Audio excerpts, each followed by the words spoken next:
Welcome once again. Thank you. Simphiwe Masiza. Thank you, Doc. Are you good? Good, man. No complaints. I was saying earlier on that I know there's so many blunders. Yeah. But before we get into that, I mean, you have built an amazing empire, amazing business. Thank you. Empowerworks. Thank you. Just take us through briefly, before we get into Empowerworks, who's Simphiwe, born, grew up? I was born and bred in Eastern Cape, outer say in London. And then I migrated in Soweto. I stayed at Soweto. Immediately after Soweto, I think we stayed at Soweto for almost 4 years. And then I spent most of my youth days and years at Orange Farm. It's the only farm that has, it's called Orange Farm, but you're not going to find any oranges there. And then, I'm a father. I'm a brother. I'm a sounding board to some. I'm a businessman. I am an entrepreneur. Sometimes I do a lot of inspirational lectures, but I've retired in that space. Yeah. I'm an author by accident. I've written a small book called "A Pitcher at a Fountain of Wisdom," which is it's a collection of inspirational quotes. But I don't regard myself as an author. Okay. I just love people. I love beautiful people, especially the ones that were sitting here. Brilliant people. I talk about beauty and brains. And then I also love, handsome guys and beautiful ladies, including Mas Chaba there. But yeah, I'm a lover of life. Yeah. Take us through your entrepreneurial journey. I mean, have you worked somewhere before? I mean, I don't know. I probably have known you for 15 years or so. Yeah. And you have been running Empowerworks ever since I've known you. Yeah. Before that, were you running it or did you do other stuff? Look, I've always had a dream. I grew up, as I said, Fusi knows me very well. I grew up go Orange Farm. It's a story, that we all share that resonate with all of us, particularly as Black people. I grew up go Orange Farm, Akom Kuku, and two things that I had in mind is that I want to run a business one day, and I want to run a successful business, but not only making money, but impacting people, and then secondly, I wanted to be a speaker, doing a lot of inspirational lectures, and I've achieved both. I've done a lot of motivational or inspirational lectures to a lot of companies, both listed, non-listed, even to educational institutions. And I've been in business for the past 22 years. I was talking to Noz now that I started, running a project management company during the advent of BEE. I think it was 96. It was during you remember the split of 51-49. Yes. And there was a guy that was holding a 51%. I was 21 years old. Wow. I was the youngest MD then, and then I moved to consulting, management consulting. Then I started an OD consulting firm where we used to do a lot of transformation work, diversity, leadership, work, and a lot of personal development programs for companies. But let me go back. I think there are four things that defines who I am. And, I normally say to people that, if you read the Bible says there are three things, if not four, that amazes people. But in yoga, my handbag in the rock, but it's an eagle when it navigates the sky. But it's a umuntu oshadayo indoda mayithola unkosikazi, And then Solomon, those are the things that amazes me, And for me, as I was traveling the world, there are four things that I've observed, One of the things that is, you can achieve anything in life if you set your mind, to it, And I normally say to people that if you want to change the play, you don't change the actors, you change the script. Because I think we can. You can clap if you want to. Yes. Because as much as you can change the actors, if the script remains the same, you're going to get the Same result. same results. And the Bible says, as a man thinketh in his heart, or in her heart, so is she. And my philosophy has always been that your future and your greatness is a direct proportion of your thoughts. That until you change the way you think, you cannot reinvent your destiny.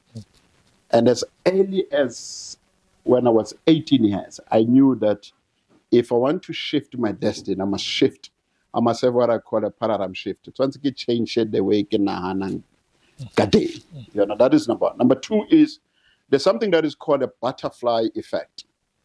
Some that have studied physics or science, they know that there's a saying that says when a butterfly deep down in Amazon, when it flings its wings, it affects a den of lions or a weather pattern in India. In essence, what does it mean? It means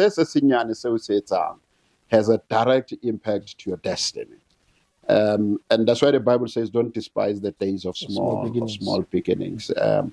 And those, and thirdly, I've observed that people that succeed are people that have, and I think Noise also mentioned, you must have a greater amount of resilience. You're going to have a cloud of people who don't believe in you.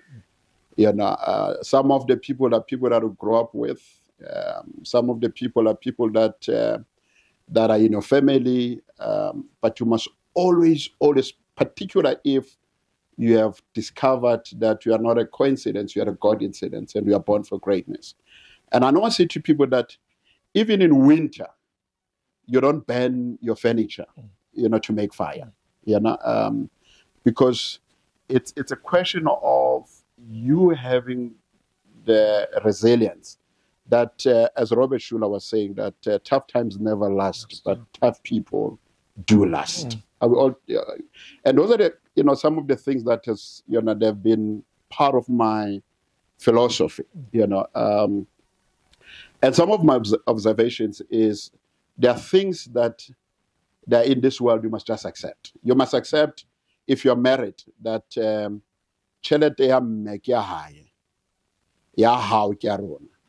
know that again. And meaning that what is hers, and what is yours is us. It's ours. Yeah. It's ours, And you must accept, how you'll always find the philosophers or the scientists. During COVID, how Machida used to say to me, hey, BS, mamela man, as long as the archer, the COVID and get teen, boy, You always have, and there are things that you must just accept. I grew up Orange Farm anokuthi amachita amahlala but happy as the life ifana njengegwenya khotmani kanjani angazi mara ifana njengegwenya and I guess what I'm trying to say, where there are things ezenzakalayo that you cannot change. The only thing that you could do is to change who you are and re-engineer the way you think about life and pursue what God has engineered for you. Are we together? I hope I'm making sense. I think what I'm trying to say, Gori, be comfortable of who you are and live your life according to your rules.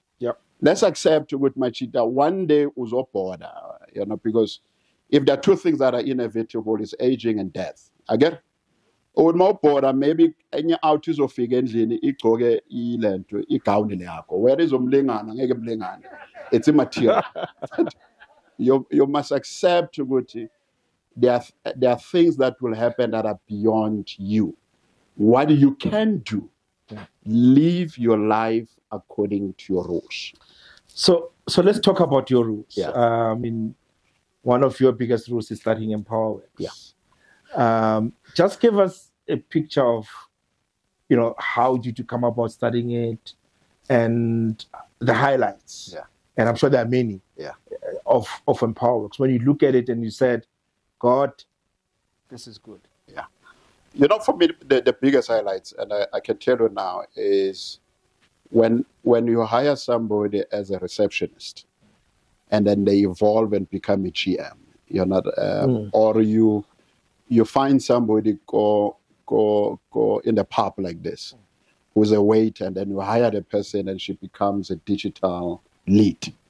for me, that is my highlights. You know, it's when you take somebody, and then you give that person a hope. Look, EmpowerWorks, in one way or another, you're going to interface with the brand and what we do. We run what we call, we are in the marketing, comms, and the media and events, but we run the 4 biggest platforms in the country. One, we run a platform for young people. It's called Empower Youth. In essence, what we do there is we're connecting unemployed young people with industry. That's all that we do. Last year, we hosted 20,000 young people go Orange Farm. We brought 200 companies, and we created thousands and thousands of jobs. This last week, we're with 10,000 young people. We also created a lot of opportunities because our philosophy, and I must say to my team that our philosophy is that as much as we make money, we must impact people. The second one that we do, we run something called Empower Women, where we empower women and we facilitate opportunities for women in different industries. August this year, we'll be hosting up to 8,000 women with 20 industries, where we then introduce women, whether in fintech, whether in agriculture, whether in water and sanitation, in different industries that are male-dominated. And that's what we do, Go EmpowerWorks. The last one we did now, I think you might be aware, we did the biggest funding summit in the country, where we had up to 200 funds. We had an excess of close to $500 billion in one room. We had 1,500 entrepreneurs, and then we matched those entrepreneurs with different funders.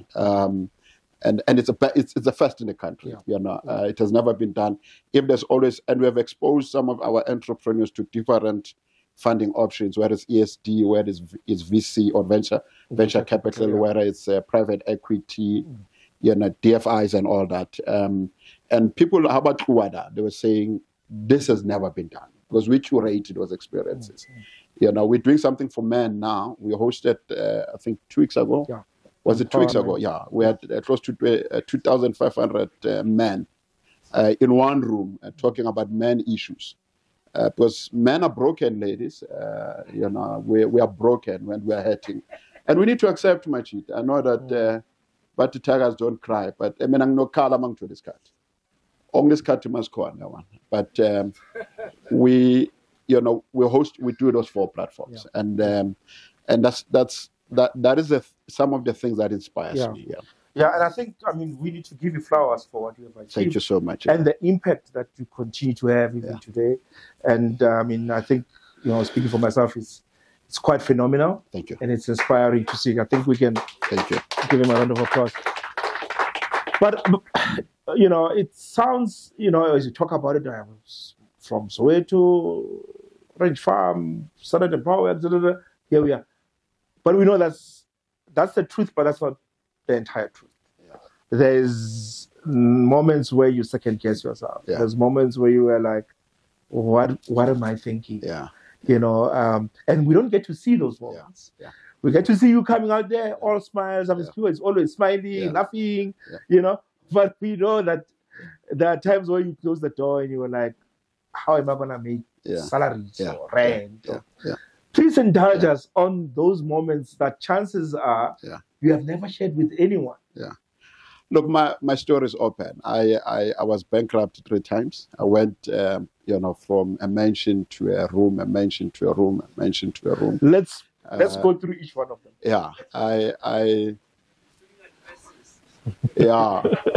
Actually, I had to fix my room because it's like,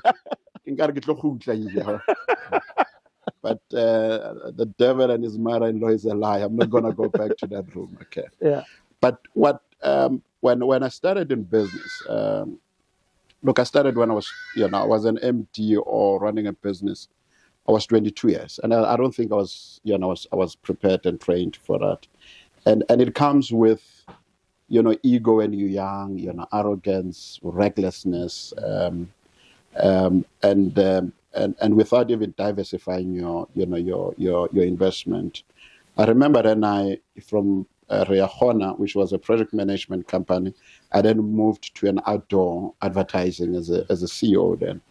And then within a month or two, because sometimes, you know the saying that says, to those that are working, it only takes you three months of not working for you to go back home. You know, because sometimes we don't have a fiscal discipline. You know, and it's in all of us. You know, it's including us, some of us. It's only now that maybe we're perfecting, this game. And then I didn't have a job. Then I had to go back Orange Farm. I went back to my room, and then I met where's Alfie, Tate Alfo guy. Alfie is not here, and I started to do a lot of inspirational, lectures. That's where I met Fusi, and then I collected a bit of capital, went back to Santin, and then things went back, and I went back to Kokase. But here's my highlight. My highlight was when I had a sheriff coming to my office twice. Okay. Yeah. I must say to people that if you're in business, you have not had, SARS, pursuing you, or you have not had a sheriff, or you have never had, guys to possess you. Yeah. Or to repossess your car. You're not sure even the car. Remember, there was a guy that wanted my car. And then it was on the collection. The other day I'm driving this car. It was a 3 Series, a 318. And this guy is coming from collection. He says, "Hey, Masiza, it's just being chachid." That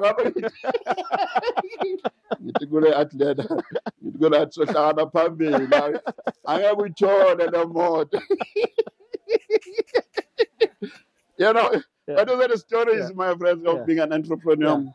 Like the tamar taking a tamar, it like Bushimoto. Say report a stolen, it doesn't. So oh man, I drive. It's a senam. But yeah. Then the sheriff, then I think I was not, I couldn't pay one of our suppliers, and I took this guy lightly. And then he said, "No, I'm gonna take you to Pinas." The other day I see this white guy coming to my office. He's a sheriff. He's here to attach, the furniture. And he goes to the receptionist, and then he does the paperwork. I called him and said, "Hey man, don't do this." And he said, "No, I have to." And then what was fun is that the following week, the same sheriff came back for another case. Oh my word! So he knows your address. He said, "Hey man, is it you again?" I said, but those are the stories that we don't tell. Yeah. Because sometimes when you see us as a final product, you forget that we go through all the challenges. That we're more like a duck. I normally say to people, a duck,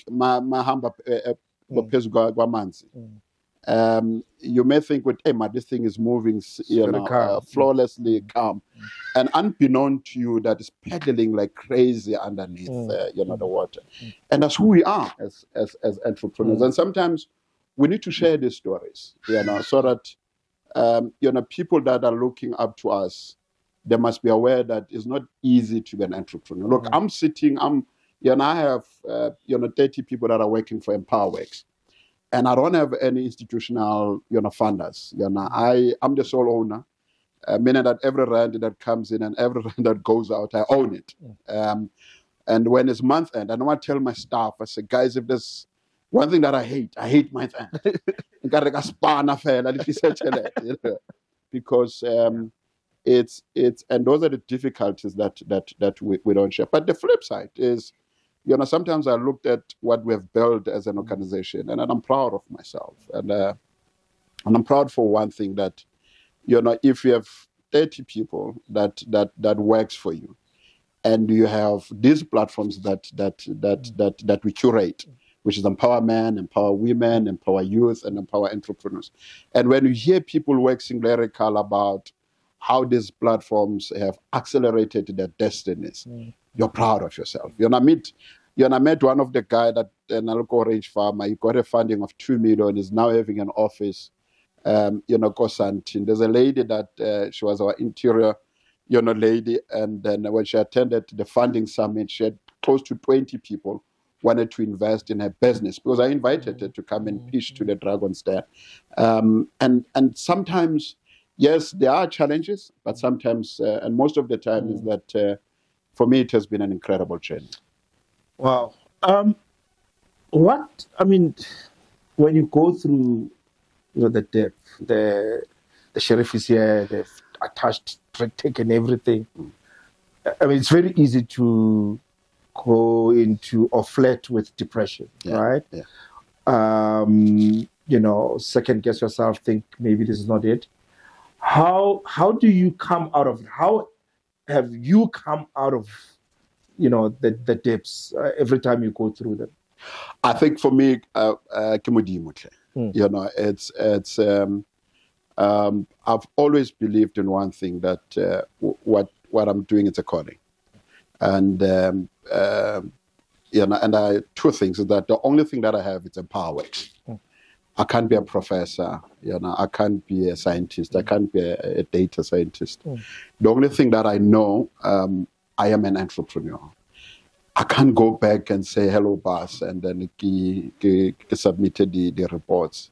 I'm used to people submitting reports, to me. And therefore, whether I'm experiencing that, I always have the focus. I'm always focused that this too shall pass. That's why I was saying to you that Robert Schuller says, tough times never last. But tough people do last, and I've always, there's a book that says, ending well. It talks about that, all things come to an end. Any season will come to an end. Even Linyado, Baba Nyeting, until death do us apart. Because anything that under the sun will come to an end. And I always have that conviction that even this will come to an end, and all I'm saying to whether you're going through challenges now, and I know that in our respective spaces, you might be encountering, challenges. For me, the greatest strength and inspiration, it has been God. Yeah. But over and above, it has been people that I grew up with, people that I trust, friends. But over and above, my kids. And I normally look at my kids, as one thing that I do to my kids every day when I wake up. My last born knows, she comes to my room and she said, Daddy, I love you every day without fail. Without fail. And it's happened. She'll come and then she'll bow down and then get a marapa and get a sweetie. I love you so much. I said, Dad, I love you. Every day for 365 days.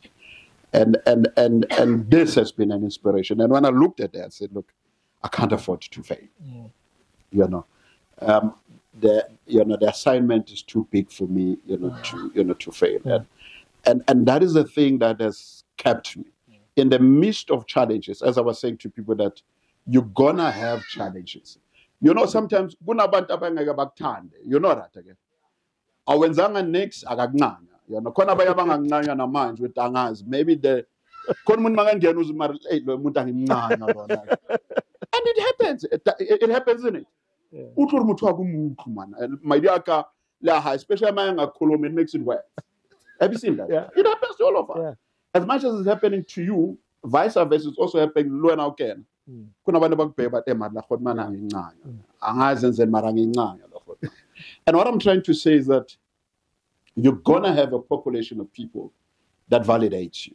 And you're going to have a population of people that just hate you from the tip of your toes to the crown of your head. Just accept. That invalidates you. That invalidates you. And life is about paradoxes. Have you seen that the one that you love, they don't love you? And the one that you love, they love you? Have you seen that? I think that's what we are saying. What do you resist, persist. Long am phone, we all my text messages all the time. I long phone, we have blue tick. And it's, but what do? Is that you persist, you persevere, and then you have a sense of resilience. Yeah, somebody said no one will give you 100% support. No way. And not everybody will reject you. Not everybody will love you, not everybody will. So you just need to find your true followers or supporters. But on the flip side, Simphiwe, I mean, you mentioned something quite interesting that, tough times don't last. And what I've experienced personally in this entrepreneurship journey is, as you fail, you tend to approach failure less personal. The more experienced you become, the more you don't take it personal. But the flip side also is, as you succeed, you don't also take success very personal as well. Because it's as if this is a game. As you win, you're aware that there will be time where you lose. And as you lose, you know that, this is not going to last, I'll win. I mean, is it something that you've experienced as well?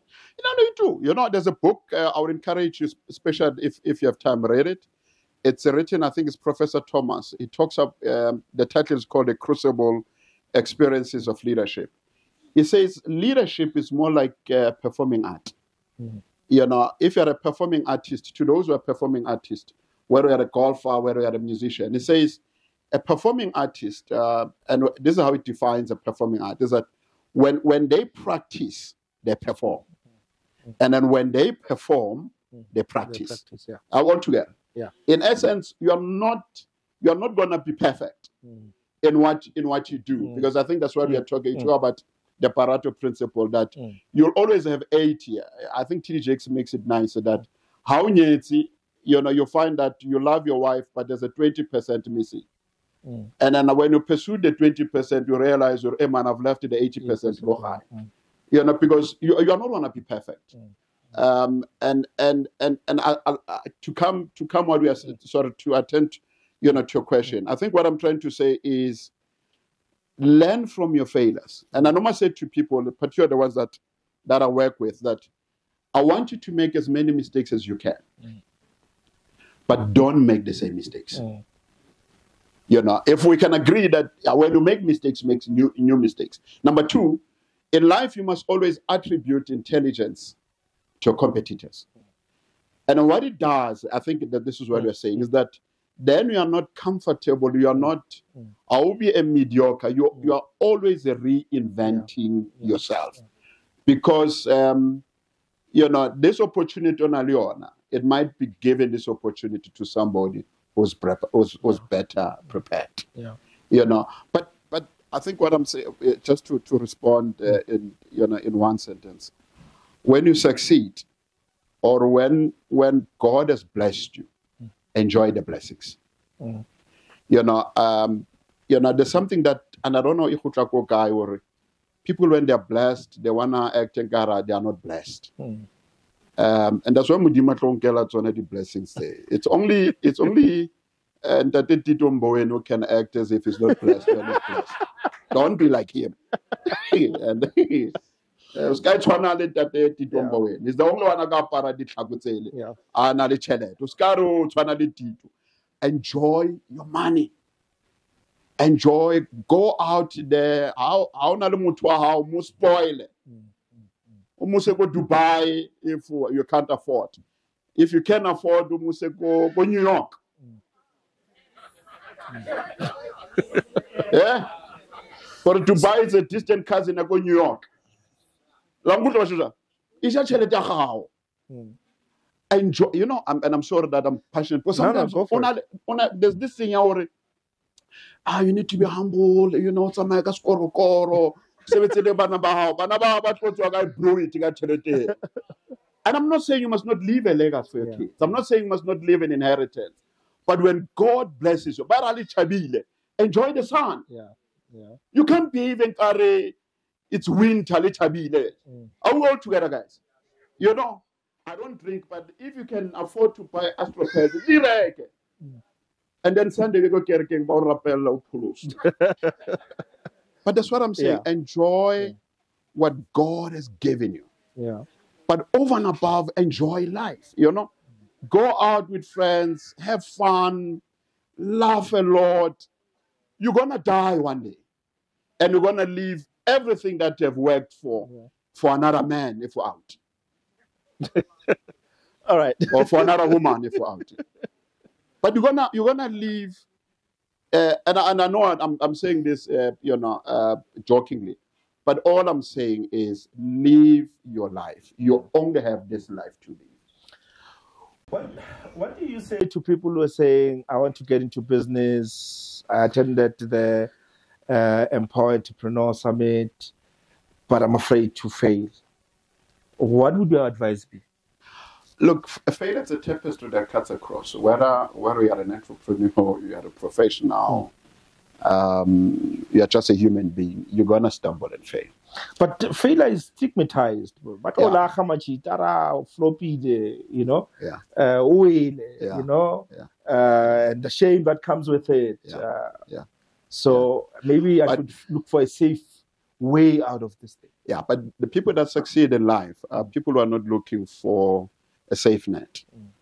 Are people that are pushing, you know, envelopes and boundaries. And you know, we wouldn't be where we are as EmpowerWorks if we listened to a cloud of people. We meet a lot of people who are saying it cannot be done. And I normally say to people that if you have a dream and it matches your pocket, it is your dream. Until you have a dream that you don't have a budget for, it's God's dream, and God will enable you to achieve that dream. And I'm saying to you, you're gonna fail.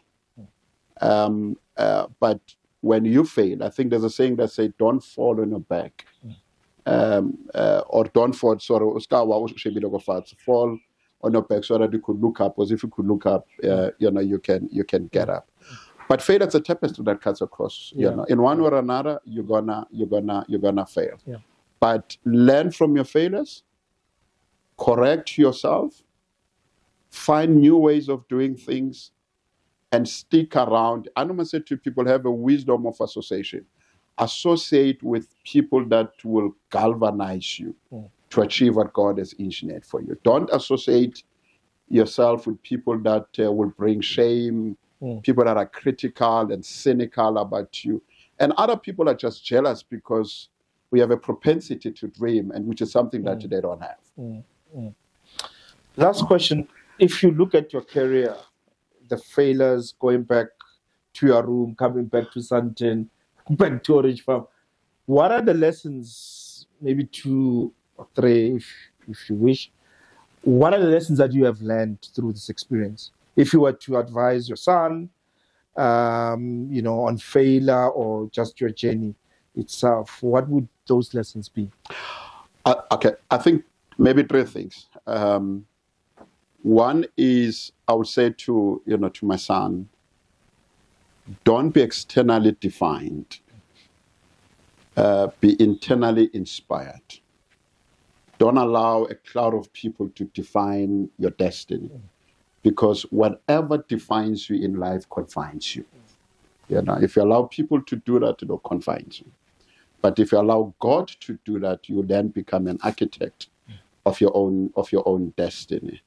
And I would say to my son that when you succeed, you must understand that authority is shared, it's not owned. There's plurality in the authority. It's not something that is owned. The second thing that I would say to my son is, you know, that responsibility is not recognition. That recognition is not responsibility. I would say to my son that responsibility belongs to your name and recognition belongs to your surname. Let me explain. I would say to my son that when you work hard and you're about to get a PhD, that people that works lyrical and they are joyful is not you, is the family. Because you are now bringing a recognition to the name, to the surname. Yeah, Masiza, that we're going to have somebody that will be called Dr. Masiza. But as I'm saying to my son, that work hard that you bring equity to your own surname. The third thing I would say to my son, which I'll be closing, is that personality is not personhood. That, if you want to succeed, as much people baurata, so it's baurata because we have what we call a personhood. You know, other people, once they succeed, they are not accessible. You know, and I say to people that and I'll say this is the last thing that I'll say to my son, that whatever that you pursue 2 things in life. Pursue affluence and pursue influence, because both are not the same. You know, there are people who have influence and they don't have affluence. There are those that have affluence and they don't have influence. And you know what happens to those who have affluence and they don't have affluence. And I'll say to my child, once you have all these things, don't forget that there's a power that will propel you to achieve what God has engineered for you, which is God. Awesome. Simphiwe Masiza, thank you so much. Thank you. Like I said, you know, it's important that we recognize the contribution that you've made and the inspiration and the impact that you've had on the lives of others, myself, Fusi, and all the others. So thank you so much. Can we give him a round of applause, please? Awesome.